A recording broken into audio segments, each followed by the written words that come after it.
So, as Katie already introduced me, I'm Isabel. I'm the Chief Communications Officer for the Global Plan Council, and I'm going to share with you some of the, I don't know if I have to call it best practices because they are just my practices, but some tips on how to work from home. And why me? Well, that's because I've been working remote since 2016. So I kind of senior in this arena. So I started in September 2016 when I started as a freelance on my own. And since 2018, I'm working as the communication officer for the Global Plan Council. As you can see here, this is my home office. It's not very sophisticated. It's not even very big, but it's enough for me. It's in the living room, really. So we have several rooms. I have, in fact, my own room that was set up as an office at the very beginning, but I've never used it because I feel better in the living room. I don't have kids. That's another thing that might impact your decision on where to put your home office. But here we have the best light, and I really like that. And it's the warmest room, and it's the one with air conditioning for the summer, which is very important. So first, friendly warning. As I already said, these are more personal tips that may not work for you, so keep that in mind. You need to find what works for you that may be slightly different from what I'm doing or advising. So keep an open mind. It might work, but I'm a particular person because I have a tunnel vision when I'm working on something that I'm very focused. So I don't get distracted easily. And maybe you need a space that is more for you alone. So keep that in mind. And some of the tips that I were going to share, they may seem like the same old tips that you read whenever you are looking for particular tips for remote working, but these are the old tips because they really work. It's the same reason when you go to the medical doctor because you have a back pain or any kind of pain, or you have a cold or whatever is going on with your health.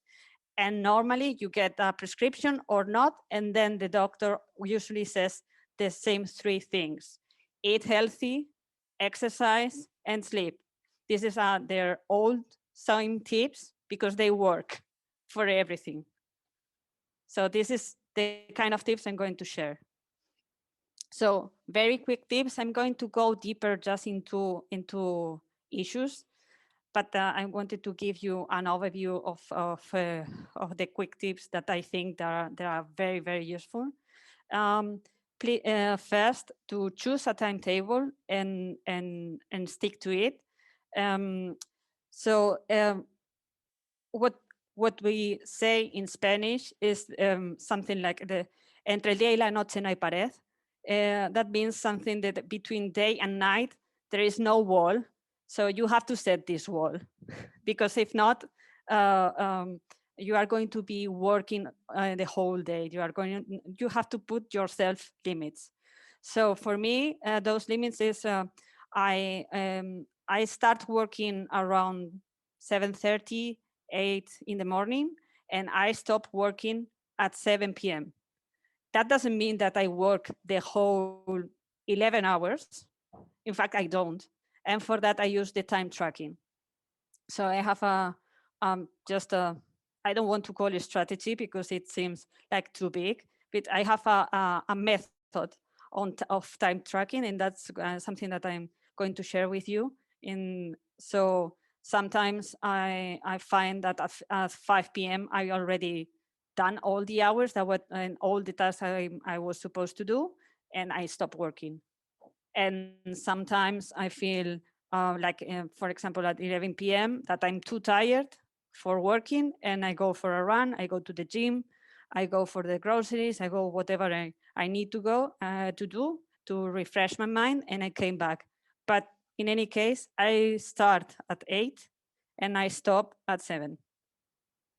So in the middle, I might combine, but I don't work uh, later than 7 p.m. or at least I try not to. Then make the breaks whenever you need them and not a fixed time. So don't suppose that I have to stop at 2 because I have to, well, at 2 if you are a Spaniard, at 12 if you are a normal person for lunch. And don't do that. Don't give yourself fixed times to stop. Just do it whenever it feels like it. So you are in a way your own boss. So you can take advantage of that and just stop whenever you need to. This is something also that I think it's very important, and it might be connected with the Spaniard thing again. Don't have lunch in front of the computer. So eating while working, I think it's a bad, unhealthy habit. Don't do that. It's bad for you. And it's bad for the computer as well. So create your own working space, paying attention and very much attention to the ergonomics. So I don't know if you see this. I have a very good chair and I had to buy this because I was having terrible pain after 2 years of home working. And I have also paying attention to the ergonomics. I have, I don't know how it's called in English. It's the reposapiés, is a thingy that I have below my table to put my feet a little bit farther up than um, than just on the ground. So it allows for a better uh, blood uh, circulation in the legs, in the lower part of your body, and it's I recommend to take to pay attention to these kind of things. I was in a lot of pain for the at the end in 2019, like really the back, the arms, and it's really important. Don't don't do my same mistake and start paying attention to the ergonomics right away. And then something, many people, they have trouble with just not noise, so just silence. It might be not your case. Maybe you have to find which is the best music for you to keep on working without distraction. Maybe it's not music. You need something more active, like a podcast or some kind of background noise. In my case, it depends of the activity. If I have to be, if I'm doing something that it doesn't require too much concentration, I could have some podcast or the radio, even the television sometimes, if it's something very automatic. And when I need to concentrate very much, I have certain playlists of music that work very well for me. The best one is Lemonade by Beyonce, but it might be something different for you. So you need to find out what works best for you. It's what I want to emphasize here. And then very importantly, we need to learn to prioritize. And I'm going to share a small strategy tool that might work for you, especially if you don't know it. Maybe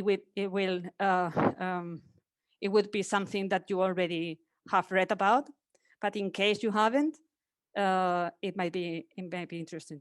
So, and last but not least, take care of yourself, eat healthy, exercise, and sleep well at night, because it works for the medical profession and it works for everything, especially the exercise part.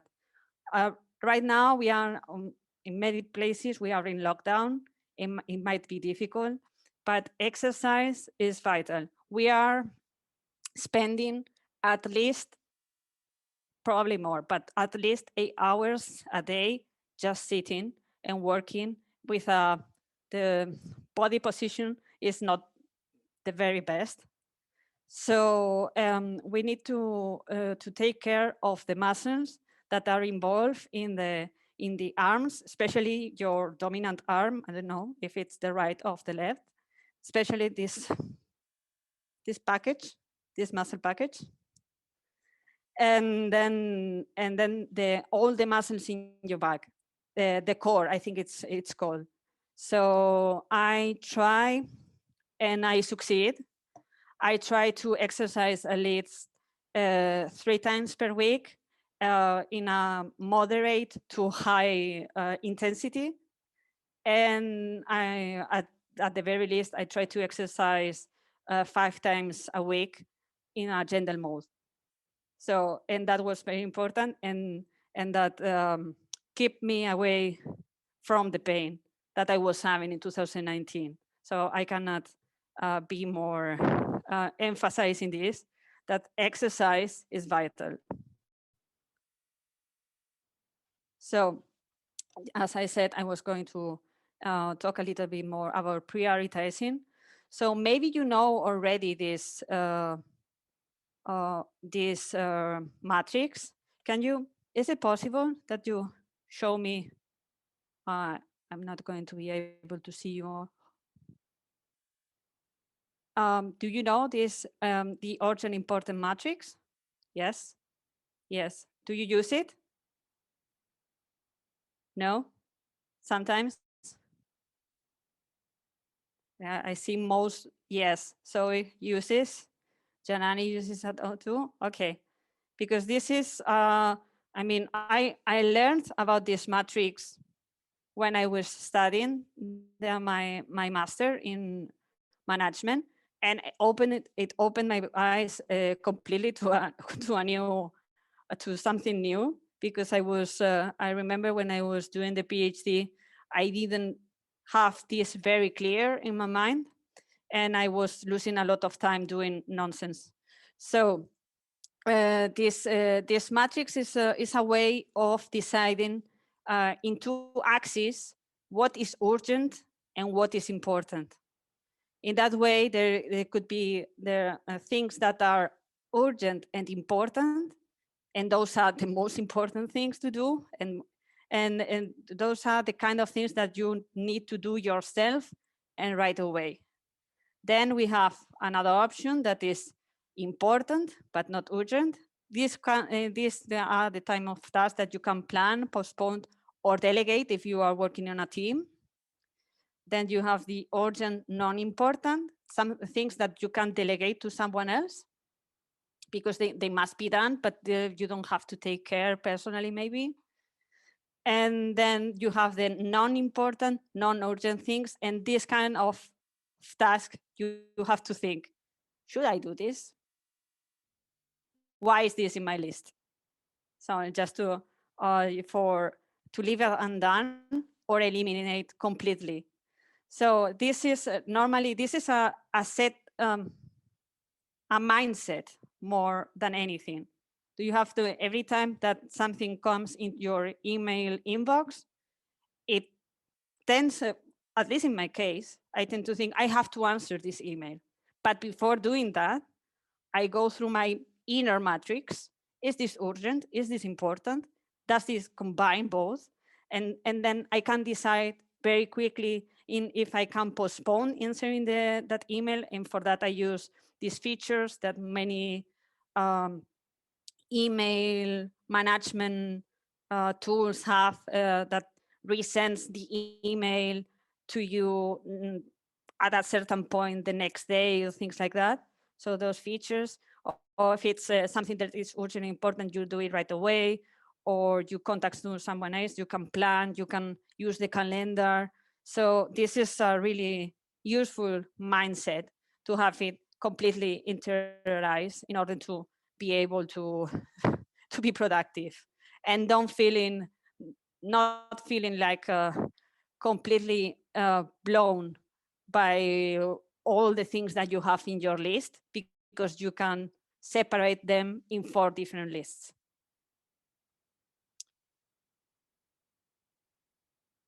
So, and this is for prioritizing, and next one is time tracking. Time tracking is very useful to structure your day and to manage the lack of separation between work and life. So a good time tracking system might allow you to control how long those different tasks that you have to do repeatedly take to complete in order to plan your day. Because maybe you think that a particular task takes you 30 minutes to complete. And then when you do the time tracking, you realize that you have been 1 hour and a half. So when you have already the time tracks of several days, weeks, months, then you can really optimize your time or optimize at least your planning. It also allows to know exactly what have you been doing all day. This might have happened to you that at the end of the day, you have this feeling that you haven't done anything or you haven't accomplished anything. With this system, with the time tracking system, you know exactly what have you been doing along that same day, and you have your peace of mind at the end, and you just stop working.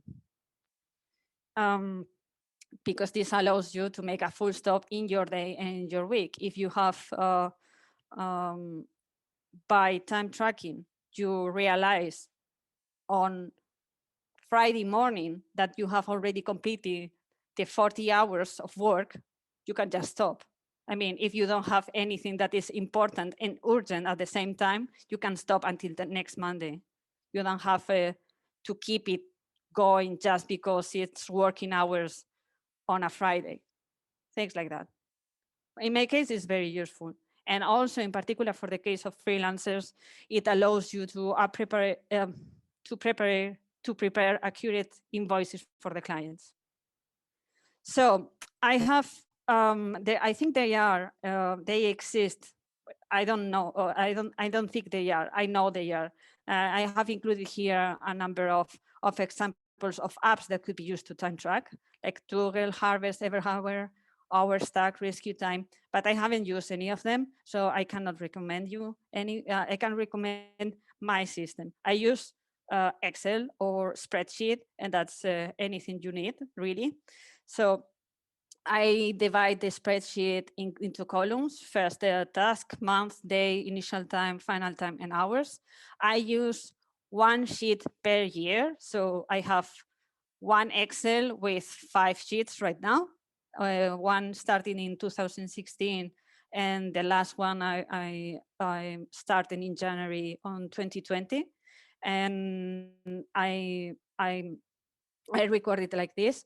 As you can see, I set up the initial time and final time of each task, and then the Excel file, they calculate the hours. For that, you need to use a special, it's not a feature.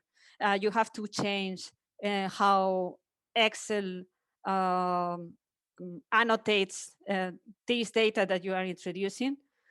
So you have to go to personalize and then check the this particular the h_mm, and then they do the calculations automatically. Because if not, I mean, you know, Excel doesn't really understand sometimes what's a date and what's a time. They just understand that those are figures. That's how I do it, and then I use the what's the feature called? ¿Cómo se llaman las tablas automáticas? A pivot table? Sorry? Is it a pivot table? Pivot table, yes. Yes. I use pivot tables in order to make these reorganizations, and I can track per year how much time I've been devoting to a particular task, a particular project, how much time I was working in January in comparison with March. And so I can track this whole information that gives year after year gives me more information to plan not only my week or my day work, but the whole year. That, for example, I know that March is a terrible time for me. every month. Every March has been horrible. So I'm now prepared for what's coming. That is next month. So and just to, I put together all the apps that I use. There's some or most of the apps that I use. Some might be missing. These are the ones that I use for internal communications. I think you know most of them. This is the Google Calendar, and this is an app that is called Admin Project that is useful for managing European funded projects like Erasmus Plus, Horizon 2020, and things like that. They might ring a bell. I don't know. Then I use also all these apps for external massive communications, obviously social media, but I also use Buffer to managing them all, WordPress, of course, Teams, Zoom and MailChimp for the newsletters. And then these are the ones that I use for purely productivity. And as you can see, some overlap. Uh, I can talk you through them if you need to, maybe later, because I think I'm a bit late or a bit too long. So I'm going to finish here. Thank you for the attention.